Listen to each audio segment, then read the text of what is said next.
तो हम ये क्वेश्चन करने लगे हैं 52 क्वेश्चन। आप देखो इसकी स्क्रीन पर देख रहे हैं, इसको ना बेटा सबसे लास्ट वाली लाइन पढ़ें क्वेश्चन की, और सबसे लास्ट वाली लाइन में आपको नजर आएगा if salary is due on the first day of every month and salary due on last day of every month. तो दो तरीके से करनी है, फर्स्ट डे से और लास्ट डे से। एक मैं कराऊंगा, फर्स्ट डे वाली मैं कराता हूँ, लास्ट डे वाली आप करना। तो ही रिटायर्स ऑन 31 अक्टूबर। वो बंदा 31 अक्टूबर को रिटायर हो गया। अगर बेटा 31 अक्टूबर को रिटायर होता है तो ये आ गया हमारा 31 March 2020, 1 April 19 the first date, retires on 31 October. तो अप्रैल, मई, जून, जुलाई, अगस्त, सितंबर, अक्टूबर, 7 मंथ सैलरी मिली उसे और 5 मंथ्स की पेंशन एज पर लास्ट डे। अगर हम फर्स्ट डे की बात करते हैं तो 1 महीना प्लस हो जाता है, 8 मंथ्स की सैलरी और 4 मंथ्स की pension. This will be the provisions. I repeat, अगर लास्ट डे के हिसाब से चलते हैं तो 7 मंथ्स की सैलरी है और 5 मंथ्स की पेंशन है। अगर फर्स्ट डे के हिसाब से चलेंगे तो 8 मंथ्स की सैलरी होगी और 4 मंथ की पेंशन। और मैंने आपको कहा कि मैं ए पार्ट कराऊंगा, बी पार्ट आप अपने आप कोशिश करना। ये बड़ा अच्छा क्वेश्चन है, बहुत ही बढ़िया क्वेश्चन है, सारी बेसिक इसकी कंडीशंस आपको समझ आ जाएंगी। सबसे पहले लिखते हैं बेसिक सैलरी। बेसिक सैलरी है 30,000 पर मंथ। तो 30,000 इंटू 8, क्योंकि 8 मंथ्स की हमने माना सैलरी है फर्स्ट डे के हिसाब से। तो यहाँ लिखेंगे हम 30,000 इंटू 8, इट विल बी 2,40,000। सारी चीजें 8 मंथ्स पे ले लेंगे अब, बस उसमें 7 मंथ्स कर देनी है। फिर इसमें डीए भी, I think there is another DA 15,000 per month और HRA 6,000 per month. He is living in own house, तो HRA is fully taxable. 15,000 into 8, 15,000 into 8, 1,20,000। फिर HRA, he is living in own house, तो HRA fully taxable. HRA हम लिख देते हैं fully taxable.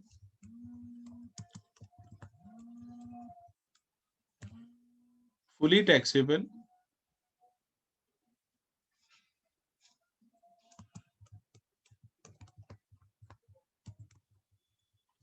as he is living in own house। तो fully taxable है as living in own house. और HRA का अमाउंट कितना है? एचआरए का अमाउंट है 6,000 पर मंथ। तो 6,000 इंटू 12, इधर कर देते हैं बाहर। 12 नहीं होएगा, 8 होएगा, क्योंकि हम सारी चीजें 8 से कर रहे हैं। नॉर्मल क्वेश्चन में 12 होता है, इसमें 8 से होएगा। 6,000 इंटू 8, 48,000। उसके बाद तो वो रिटायर हो गया, उसको ये मिलना बंद हो गया सारा प्रोविजंस। आगे चलते हैं जी हम। An ambassador car of 1.4 liter capacity is provided by F Limited for the official and personal purposes, and he uses, and all expenses are paid by the employer. F Limited वेयर करे, along with the driver भी मिला हुआ है। तो driver भी मिला है और घर का गाड़ी भी मिली है। तो ड्राइवर जो मिला है उसकी भी लगेगी, और छोटी कार है। छोटी कार आप सभी जानते हैं, motor car, small car.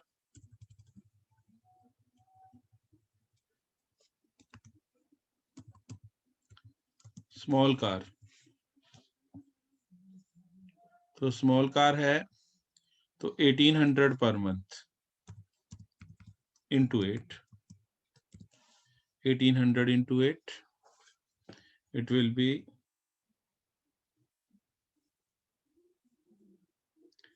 1,800 into 8, 14,400। फिर बेटा इसको ड्राइवर भी मिला है। ड्राइवर तो जब ड्राइवर की बात आई तो 900, ये भी 8 मंथ्स के लिए इंटू 8 तो 7200, ड्राइवर भी आ गया। इसके बाद अगली बात देखते हैं।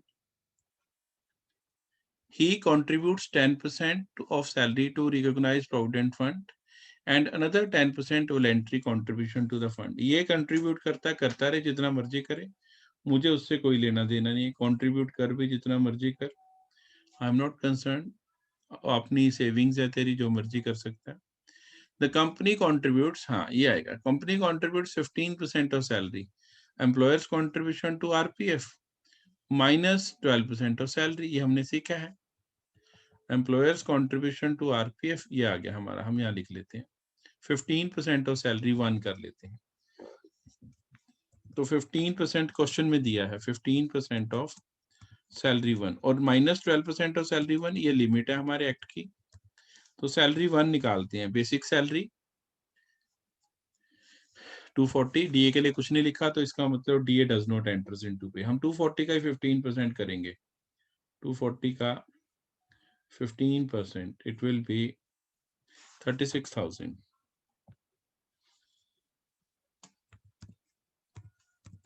minus 12% of salary 1,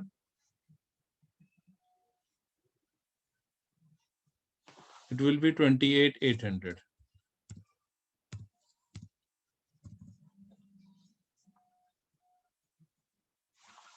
$7,200 आ गया हमारे पास।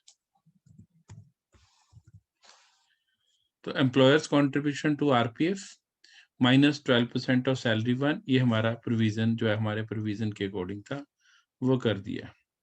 आगे लिखा है he has invested 10,000 in national saving certificate 8th issue and 20,000 in public provident fund। ये उसकी सेविंग्स है।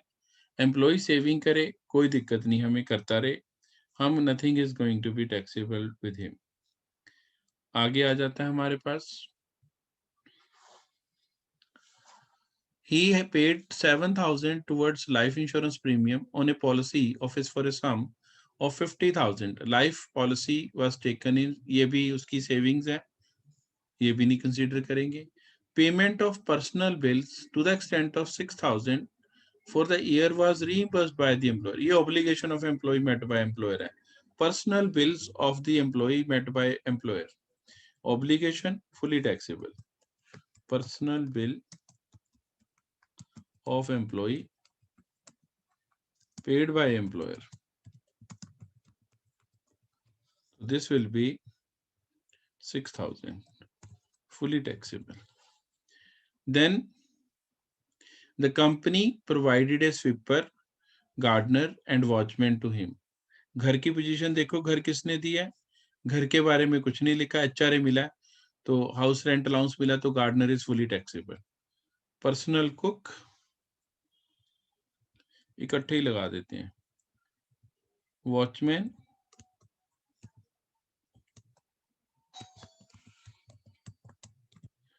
Gardener and sweeper. 200 रुपए पर मंथ पर पर्सन है, तो 200 इंटू 3 इंटू 8 मंथ्स है, 4,800 is taxable। The company paid 6,000 to gas service company for the use of cooking gas, this is taxable to specified employee, yes he is a specified employee।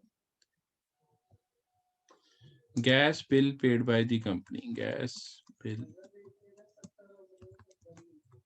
paid by the company, I think कितना amount है इसका देख लेते हैं, 6,000 I think, हाँ 6,000। he received 3,30,000 as gratuity।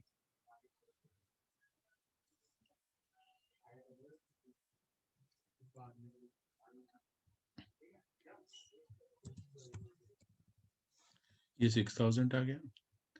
Now gratuity, question is saying about gratuity, और जब gratuity की बात आएगी तो ग्रेचुटी आप सभी जानते हैं, लिमिट लगा कर लेना पड़ेगा ग्रेचुटी का, तो और कुछ नहीं लिखा, तो हम ये मानते हैं ग्रेचुटी के लिए कि he is not covered under payment of gratuity act, तो वो हाफ मंथ एवरेज सैलरी लगेगी इसके लिए।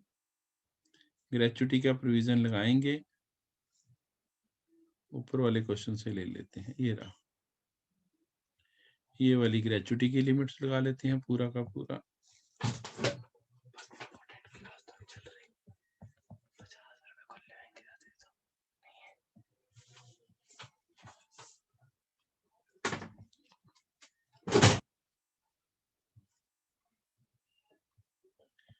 नाउ ग्रेचुटी, ये वॉचमैन को हटा देते हैं, इसकी जगह ग्रेचुटी लिखते हैं।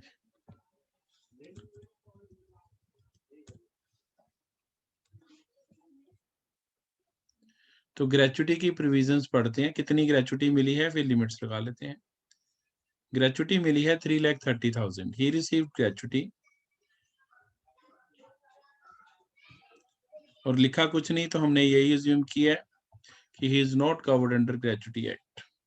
3,30,000 ये एक्चुअल ग्रेचुटी, इसको भी हम यही लिखेंगे, actual gratuity received 3,30,000।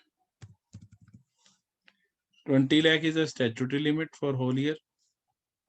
Half month average salary, तो हाफ मंथ एवरेज सैलरी निकालनी है, तो 1/2 हाफ एवरेज सैलरी यही रहेगी जो 30,000 है, basic salary plus DA when enters into पे 30,000 into number of completed year service. Completed year service देखने पड़ेंगे कितने थे, 20 ईयर ऑफ सर्विस ऊपर पहली लाइन में लिखा है, तो ये 20, ये 3 लाख हो जाएगी। इन तीनों में से least is exempted from tax, तो 3 lakh is the least amount. Least amount is exempted from tax, minus 3 lakh.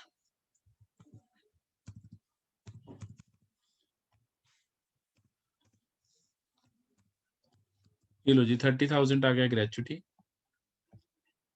इसके बाद he received 60,000 for encashment of leave being 2 months earned leave not availed of.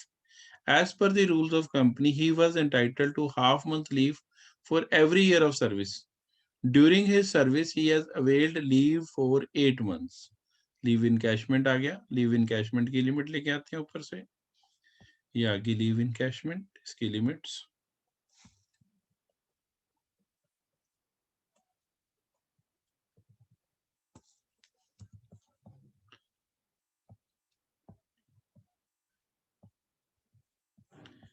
को हटा देते हैं, leave encashment,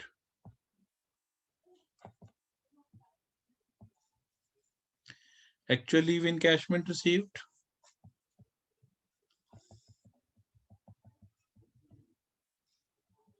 कितनी थी, 60,000।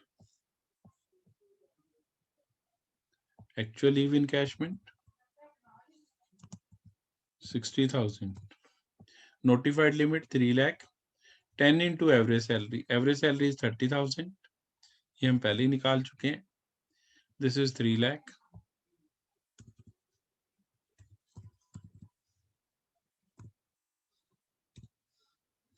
Then 1 month average salary for each year of completed service.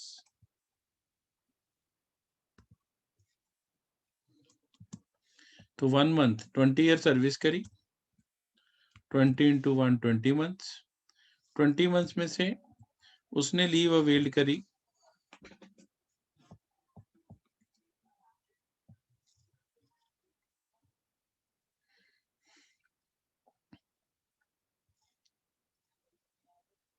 Half month average salary है, his employer gives him half month, अगर कम देता तो कम होता है, ये मैक्सिमम होता है, हाफ मंथ सैलरी लगेगी इसमें, 1/2 तो 10 months,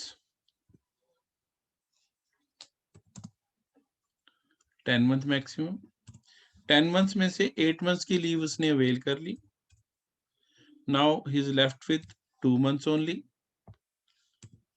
2 months बचे, 2 इंटू 30,000, इट इज 60,000। तो 60,000 ही मिला था और 60,000 ही लीस्ट आ रहा है, तो टैक्सेबल पोर्शन इज नील, -60,000, और ये अमाउंट हमारा नील हो जाएगा। और इस क्वेश्चन में कोई पॉइंट है नहीं, ये सारी जो एक्स्ट्रा लाइंस हैं ये हटा देते हैं हम, ये चली गई। और अब हम ग्रॉस सैलरी निकाल लेंगे, ग्रॉस सैलरी का अमाउंट निकाल लेते हैं और जो ग्रॉस सैलरी का टोटल आएगा वो लिख लेंगे।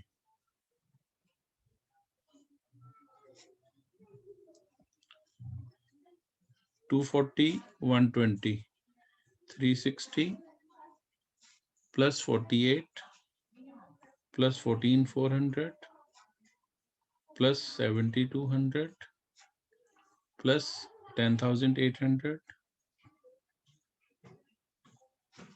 plus $13,200 plus $30,000, $483,600, $4,83,600, यही आंसर है। देख लेते हैं।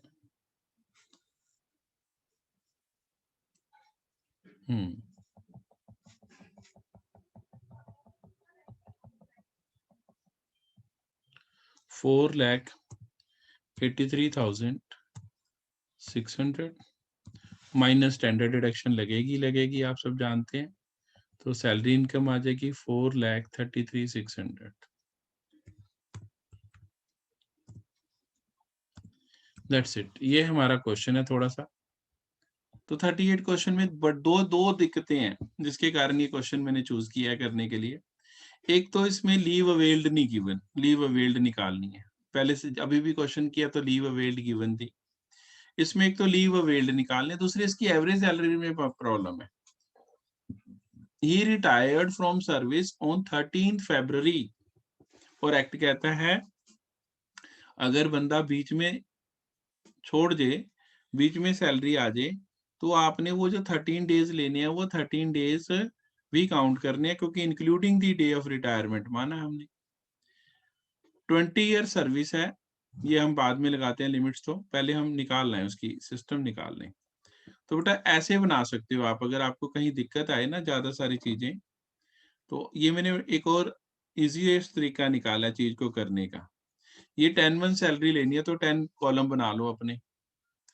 तो 10 कॉलम बनाने के बेसिक सैलरी लो, फिर डीए एंटर्स वाला लो, और फिर आप वो ले लो इसमें सारे में। तो ये सारा हमने एक छोटा सा उसका वर्कआउट कर लिया है कि तीनों चीजें जोड़ लो, basic salary plus DA plus commission on sales, ये सारे जोड़कर 10 मंथ्स की बना लो, और जिस मंथ में रिटायर हुआ है वहां से काउंटिंग शुरू कर लो। तो 13 फरवरी को रिटायर हुआ है, 13 डेज ऑफ फरवरी,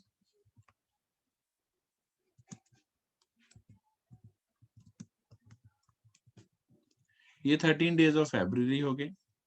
अब इसके बाद जनवरी पूरा लेंगे, जनवरी के पूरे, फिर दिसंबर लेंगे, दिसंबर से पहले नवंबर लेंगे, नवंबर से पहले अक्टूबर लेंगे, अक्टूबर से पहले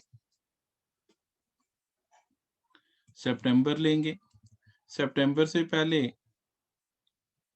हम लेंगे अगस्त, अगस्त से पहले लेंगे जुलाई, जुलाई से पहले हमारा जून, और जून से पहले मई। ये हो गए, अगर मैं इसे काउंट करता हूं तो ये 9 मंथ्स 13 डेज हो गए। अब प्रॉब्लम ये है कि 9 मंथ्स 13 डेज तो हो गए, ओके है मेरी सिस्टम में, तो लेकिन मुझे तो पूरे 10 मंथ्स करने हैं। तो मैं पूरे 10 मंथ्स करने के लिए क्या करूं, मैं 17 डेज ऑफ अप्रैल और जोड़ लूं तो ये मेरा पूरा हो जाएगा।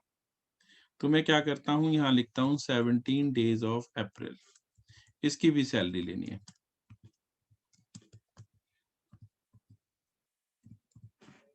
तो ये हमारा सिस्टम बनेगा, 17 डेज ऑफ अप्रैल भी मुझे लेने पड़ेंगे। तो ये हमें करना पड़ा, थोड़ी सी उसकी वर्कआउट करनी पड़ी कि हमें 17 डेज ऑफ अप्रैल से काम चलाना पड़ेगा। और ये जो अब हम करेंगे तो तब हमारा ये क्वेश्चन पूरा होएगा, नहीं तो हमारा ये बनेगा ही नहीं।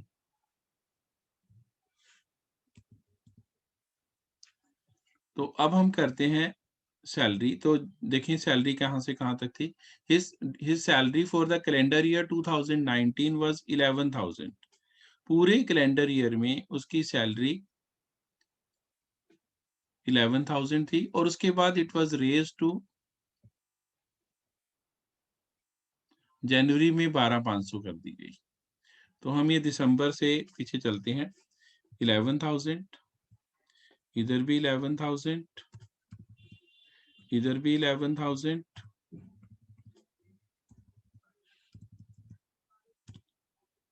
इधर भी 11,000, इधर भी 11,000, इधर भी 11,000। ये बेसिक सैलरी है। डीए एंटर्स होगा तो डीए एंटर्स लिख लेंगे। ये मैंने एक छोटा सा वर्कआउट बनाया, इजीएस्ट तरीका टू डू इसको सिंप्लीफाइड करने के लिए। आप उसको भी वैसे भी करेंगे तो भी कोई दिक्कत नहीं है। ये इसमें सारा कुछ आ गया। अब ये 11,000 हो गए। 17 डेज ऑफ अप्रैल करने हैं तो कैसे करेंगे? 17 डेज ऑफ अप्रैल, 11,000 सैलरी है मेरे पूरे 30 महीने की, 30 दिन की, डिवाइडेड बाय 30 इंटू 17। तो ये आएगा 6233। ये आ गया 6233। 0.33 है तो उसे इग्नोर कर दिया। जनवरी से सैलरी बढ़ गई, 12,500 होगी। ओके हो गया। फेब्रवरी के 13 डेज लेने हैं तो अब फेब्रवरी के 13 डेज लेने हैं। 12,500 डिवाइडेड बाय 30। 28 नहीं करना फेब्रवरी को, या 29 नहीं करना। सैलरी तो उतनी ही मिल रही है। फेब्रवरी में सैलरी कम तो नहीं मिलती किसी को भी। 30 डेज की सैलरी मिल रही होती है, इसलिए divided by 30 into 17 days, sorry into 13 days. It will be 5417। 5417। ये हमारी सैलरीज कैलकुलेशंस हो गई बेसिक। अब मैं इसको टोटल करता हूं तो ये जो टोटल आएगा मेरे पास, सारा टोटल करके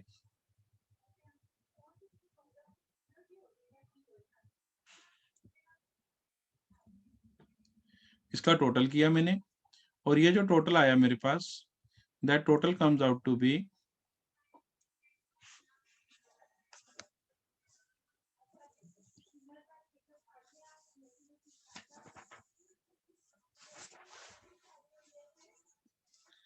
ये आ गया हमारे पास 112,150। टोटल कर लें जी आप कैलकुलेटर से, डिवाइडेड बाय 10 करेंगे तो ये हमारा आ जाएगा 11,215। 11,215।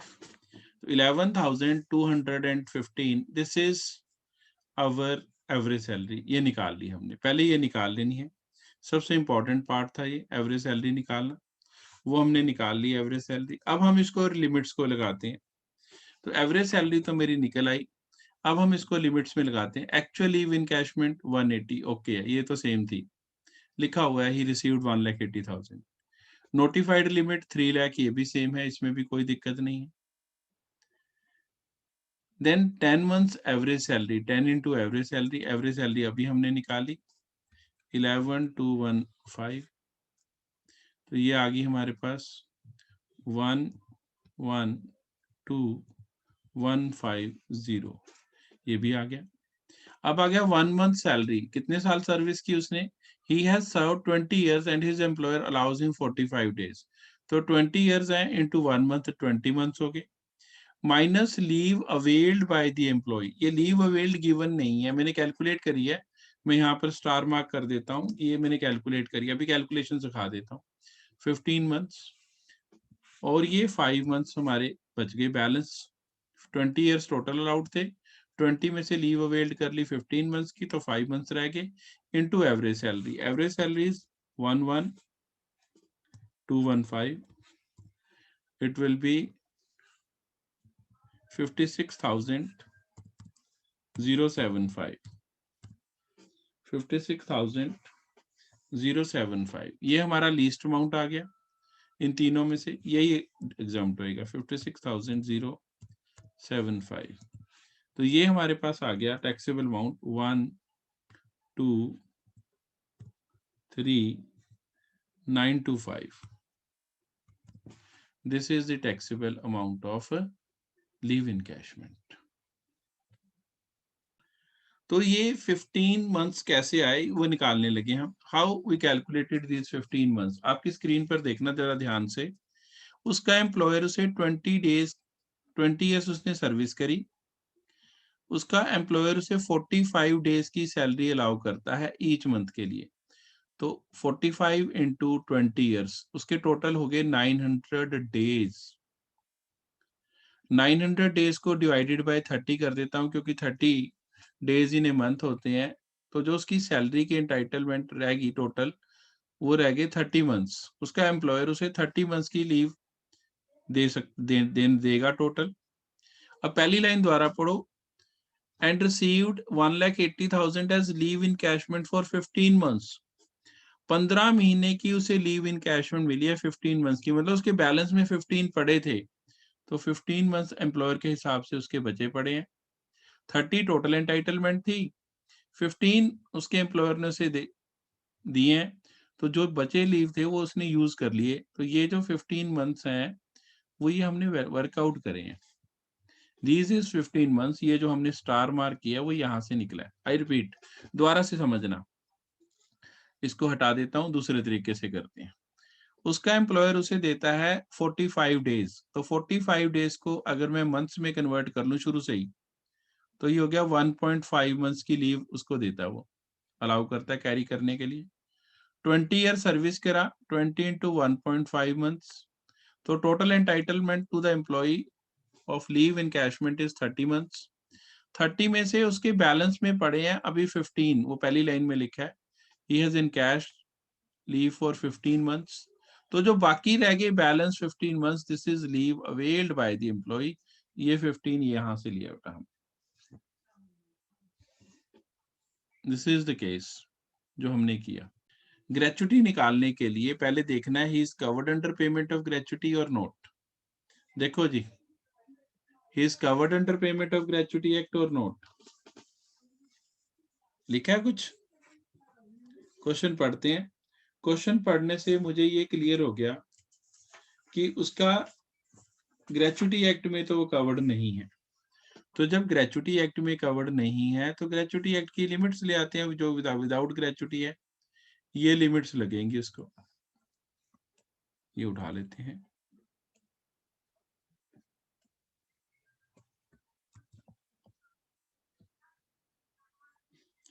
लिमिट्स लिख लेते हैं पहले। लिमिट्स आ गई ग्रेचुटी की। जब लिमिट्स आ गई तो देखेंगे actual gratuity received, he received 4,50,000 as gratuity, 4,50,000 as gratuity. 20 lakh statutory limit, इसमें भी कोई दिक्कत नहीं है, 20 लाख स्टैट्यूटरी लिमिट ये भी लिख लेते हैं। अब देन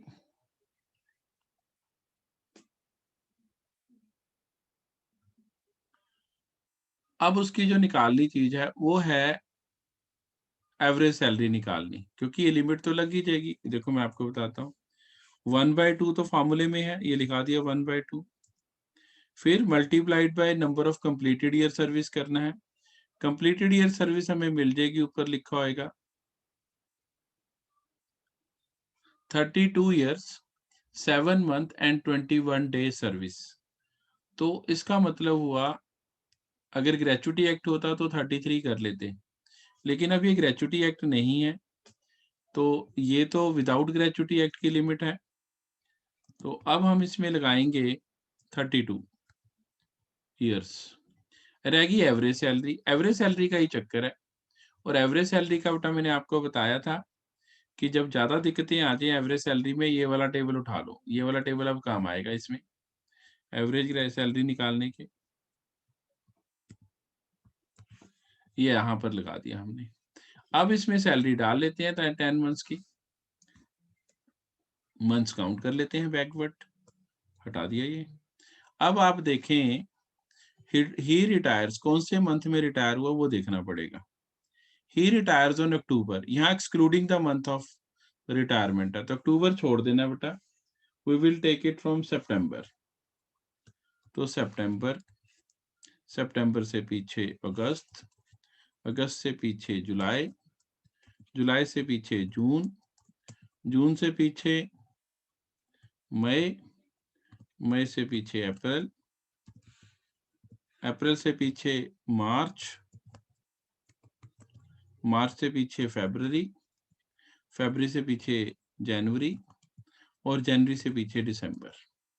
ये 10 मंथ्स हो गए। आप काउंट कर लें, आपको नजर आ जाएगा कि 10 मंथ्स हैं पूरे। 1 2 3 4 5 6 7 8 9 10, बिल्कुल ठीक। अब उसकी सैलरी देखते हैं कब से कब तक बढ़ती घटती है। His MBA and was promoted to the post of marketing manager on 1st March 2019. His salary was 30,000 per month up to his promotions and उसके बाद 40,000। जब प्रमोशन होगी मार्च में तो उसकी सैलरी जो थी मार्च में वो बढ़ गई, मार्च से बढ़ी है, उससे पहले ही 30,000 थी। तो हम ये कर लेते हैं, दिसंबर से काउंटिंग होगी 30,000 टिल मार्च, मार्च से तो बढ़कर मिलेगी। तो अब हम फरवरी तक लेंगे। मार्च से उसकी सैलरी बढ़ गई, 40,000 हो गई, तो इधर तक 40,000 से चलते हैं बैकवर्ड। 40,000, 40,000 बेसिक सैलरी, यही दिक्कत थी बेटा। 40,000, 40,000, 40,000, 40,000,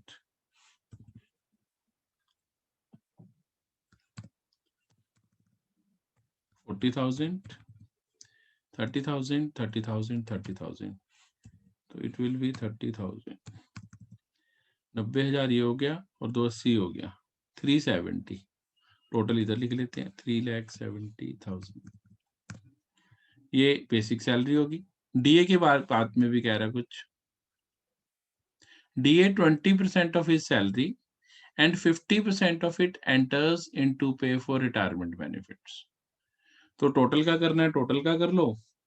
3,70,000 का 20%, 74,000, 74,000 का 50%, 37,000। ये डीए एंटर्स इनटू पे। अलग अलग करना है, अलग अलग कर लो। 40,000 का 20%, 8,000 और उसका आगे 4,000, 4,000, 4,000, बेसिकली 10% एंटर्स डायरेक्ट। 4,000, 4,000, 4,000, 4,000, 4,000, 3,000, 3,000, 3,000, ये आ गया। इसके बाद कमीशन ऑन सेल्स वाला लेना है। थर्ड नंबर पे फिक्स कमीशन है, वो नहीं लेना। He is entitled to get a commission on turnover achieved by him and total amount of commission achieved during the last 10 months prior to his retirement was 1,02,000। तो ये 1,02,000 ले लेते हैं। 1,02,000, 1,02,000 और 4,07,000, 5,09,000, 5,09,000 divided by 10, average salary will be 50,900, 50,900 his basic salary।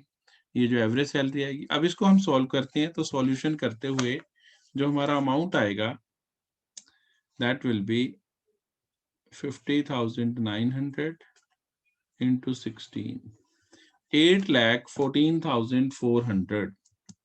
अब देख लें बेटा कौन सा लोएस्ट अमाउंट है।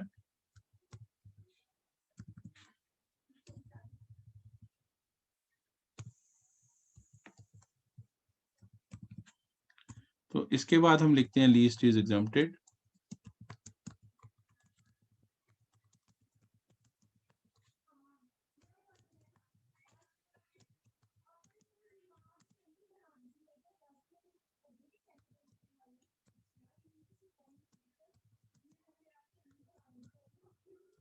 $4,50,000 माइनस 4,50,000, ये नील आ गई।